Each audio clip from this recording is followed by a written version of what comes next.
Hello. Now we can quickly check Postman without using Postman from Visual Studio Code. So let's see. So in Visual Studio Code, you need to go to extension. Inside extension, either you can search for Postman or you can search for Thunderclient.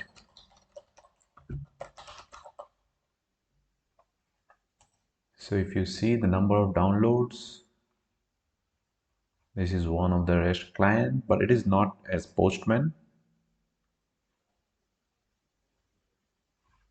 I'll go with this one, Thunderclient, and we'll go install it. So why I searched Postman earlier, because I want to see like what are all the applications we already have, like if we have Postman extension. But if you see here, number of downloads is very poor.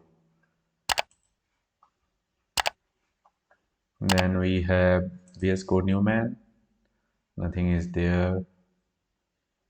Postman collection syntax highlighter, VS Code Postman. There's very less downloads, but if you go to Thunderclient, we can see there are 2 lakh download, nearly 3 lakh downloads. So it's already being installed.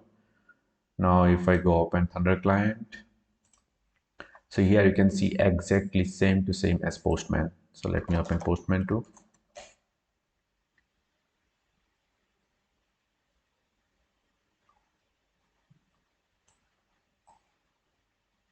Just let me minimize it. So you can see this environment is there, then we have collections, then we have activities like whatever we have called. So here you can create new collections, new requests. So let me go and grab some dummy APIs.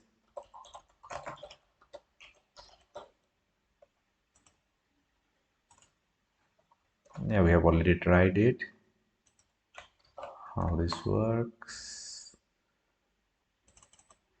Oh, they have also some dummy APIs. Let's see what it returns. So you can see here we have like welcome to Thunder Client, then all other details Thunder Client has to provide within JSON format.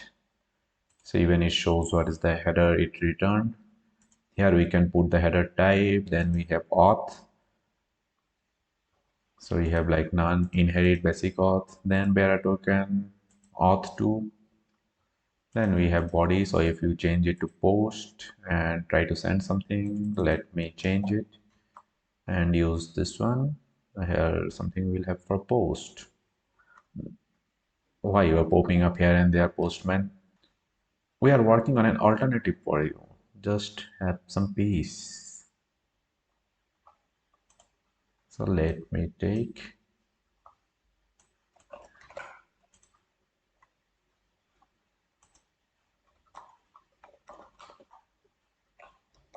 Okay, API user, then we have JSON format. Nope. Then I just take the payload and pass it into, just try to send it. We can see that it returned 201 created. And if I want to save it as a new collection, let me see how we can do it. In collection, we have, you can create a collection here where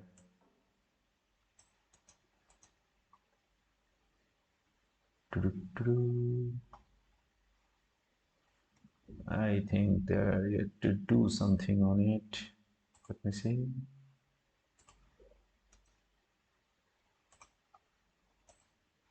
New request we have.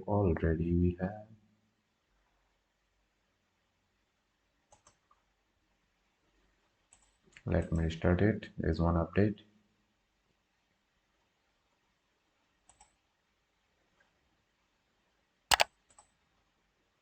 Start done.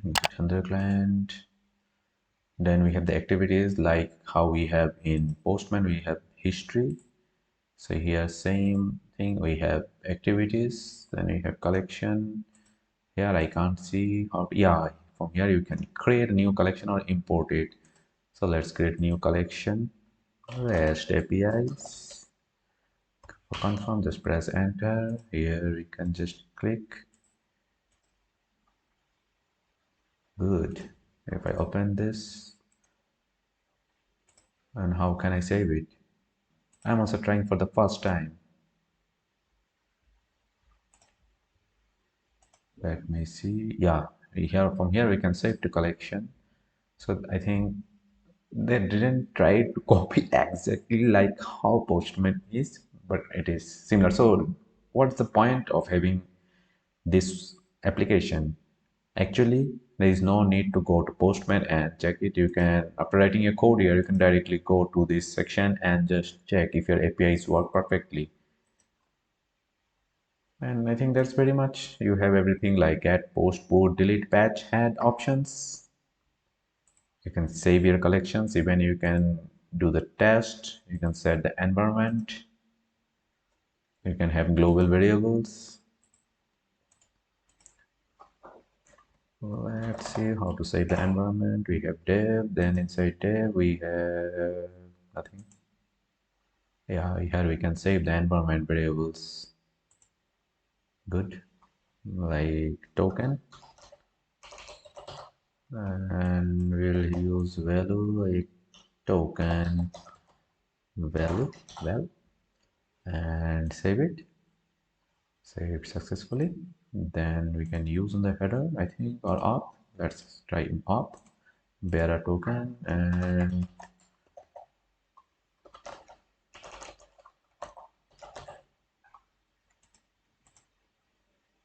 I'm not sure how to map it to this collection, to this activity. Okay, let's first save this to the collection, save to collection, select the collection, REST API, submit. In the collection, it's already saved now. Yes. Now let's see. Oh, we can put an environment here, settings.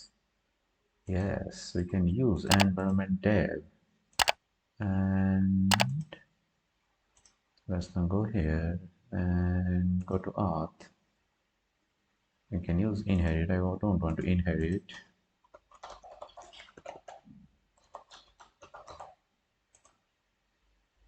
Does it show anything? Not sure.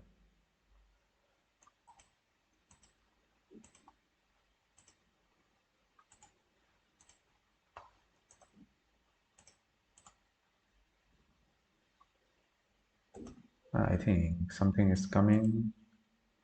Environment, but it is written as a token value.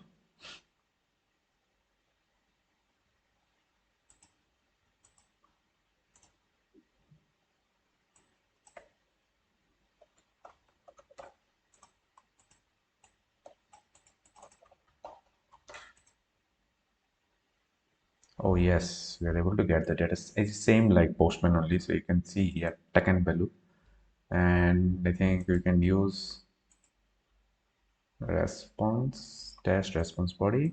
From here we can select something equals, let's see, no test results. From here we are able to get, okay, I think they're yet to develop something, but it's fine. Means like I don't want need the auth token to carry from here to here. The chaining is there in Postman. Maybe in some other updates it will come, like whatever the value I get here, I can post it in some other applications. But as of now, it's fine, I think. If we go to their documentation, maybe we can find it. So that's all, folks. If you like this video, then don't forget to give a like button, and sub to the channel would be incredible. And don't forget to check my other channel, Cool, where I put review videos about everything. Everything. Yeah. See you again.